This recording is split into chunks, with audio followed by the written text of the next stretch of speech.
Assalamualaikum warahmatullahi wabarakatuh. Ketemu lagi dengan Bu Ika, anak-anakku, pada kesempatan pagi hari ini. Gimana kabarnya anak-anakku hari ini?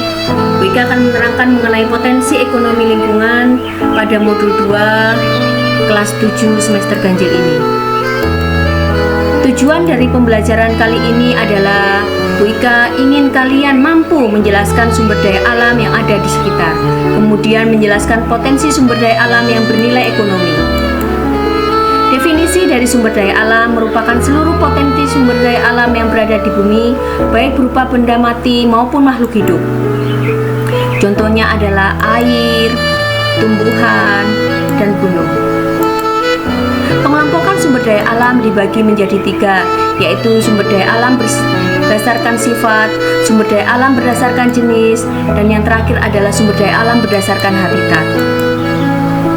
Sumber daya alam berdasarkan sifat dibagi menjadi 2, yaitu sumber daya alam terbarukan, yaitu seperti contohnya adalah hutan, peternakan, dan perikanan. Sumber daya alam yang tidak terbarukan contohnya adalah minyak tanah, batu bara, emas, dan besi. Sumber daya alam berdasarkan jenis dibagi menjadi 2, yaitu sumber daya alam organik atau hayati, meliputi tanaman, hewan, air, dan matahari. Yang kedua adalah sumber daya alam anorganik atau non-hayati, contohnya adalah batuan, gas, minyak bumi, serta mineral. Sumber daya alam berdasarkan habitat. Yang pertama adalah sumber daya alam terrestrial atau daratan. Kemudian yang kedua adalah sumber daya alam akuatik atau perairan. Potensi sumber daya alam di Indonesia dibagi menjadi beberapa. Yang pertama adalah sumber daya alam hutan, sumber daya alam tambang, sumber daya alam kemaritiman. Sumber daya alam hutan meliputi sumber daya alam hutan sesuai dengan undang-undang yang ada di Republik Indonesia Nomor 41 Tahun 99 tentang kehutanan, di mana hutan merupakan suatu kesatuan ekosistem berupa hamparan lahan yang berisi sumber daya alam hayati yang didominasi oleh pepohonan.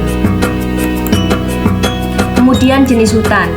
Jenis hutan dibagi menjadi beberapa. Yang pertama adalah hutan konversi, di mana di sini meliputi kawasan hutan pelestarian alam, kawasan hutan suaka alam, dan yang terakhir adalah taman buru. Kedua adalah hutan lindung. Yang terakhir adalah hutan produksi. Salah satu contohnya adalah kayu cendana yang berada di Nusa Tenggara, kemudian bambu yang ada di Jawa Tengah, kayu pinus di Aceh. Sumber daya alam tambang.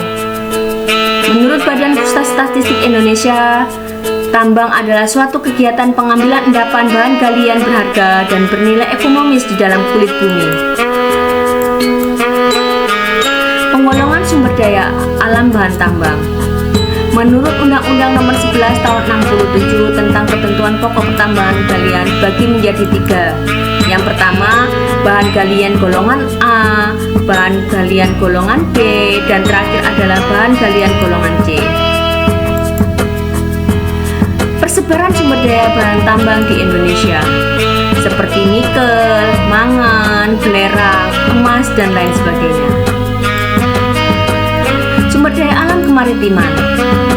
2/3 wilayah Indonesia berupa lautan, di mana potensinya meliputi perikanan, energi kelautan, dan yang terakhir adalah wisata bahari. Sekian dari saya, terima kasih. Wassalamualaikum warahmatullahi wabarakatuh.